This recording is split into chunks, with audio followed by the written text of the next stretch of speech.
Okay, and the terpenes, I've heard of like limonene or limonene.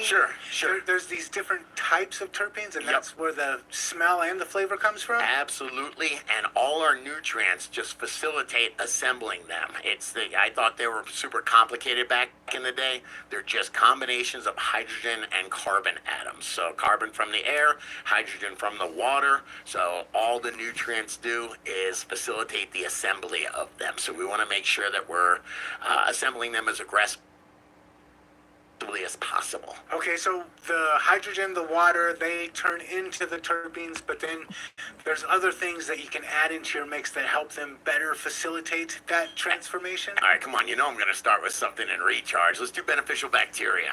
Okay, let's talk about it. Yeah, it induces a response. Remember we were talking about that induced systemic resistance that it promotes? Well, bacteria do that. They give a little bit of stress, just a little bit. It's enough to induce a stress response. It says, hey, I better make more terpenes. Oh, because you've told me this before. Terpenes are kind of like a protective layer that the plant produces. Sure.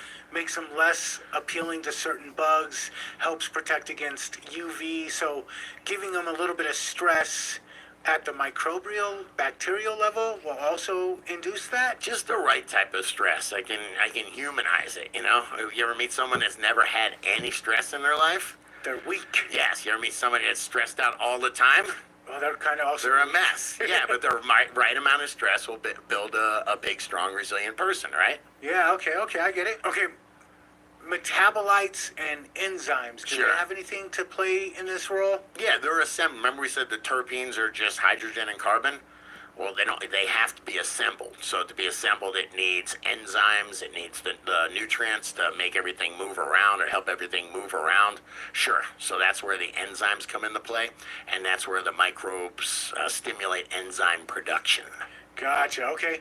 Specifically, this is one that you always talk, you say, mycorrhizae, it's so sexy. How does mycorrhizae play a role in terpene production? It just holds more. It holds all of those nutrients so they are immediately plant available. So when those enzymes send that signal, hey, we need to build some terpenes. I need to move some nutrients around. I need some nitrogen. I need some phosphorus to facilitate. I need some sulfur to facilitate all that movement and all that assembly. That's where they come into play. So when you have those immediately plant available, when they're just in reserve at the root zone, ready to be uptaken, yeah, you just get more terpenes built. Okay, so that's a big key of why having a microbe mix like Recharge in your soil at your root zone helps produce those more terpene plants. Right. Don't make me say amino acids. Okay, amino acids, what's up there? They just help build the terpenes as well.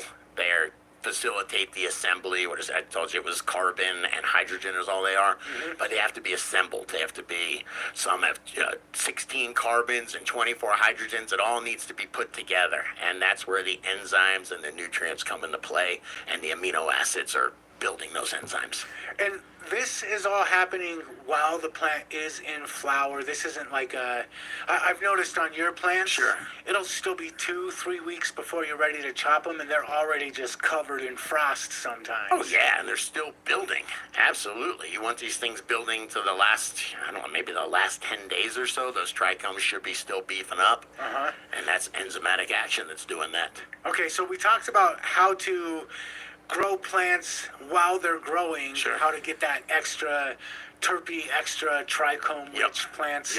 What about once you've harvested? How do you keep all of that hard work intact? You got to keep the terpenes and cannabinoids inside that trichome head, and just realize that terpenes volatilize off, meaning they go right from a solid to a gas. They skip the liquid phase, and when they do that in heat. So I tell you what, temperature and humidity is, if we're talking about it, the last 10 days of your grow or the last bit of your grow, you need to have your temperature and humidity in check, or you're going to be making those terpenes and volatilizing them off at the same time. Oh, so they'll be volatilizing off before you even go into harvest. Absolutely. When you go into a grow and you smell the terpenes, and you're not smelling magic. They're volatilizing off into the air, and you're smelling that. So you're losing that potency. Yes. So we want to reduce that as much as possible while growing, and then certainly once we harvest and dry it, right? So let's talk about the environment first in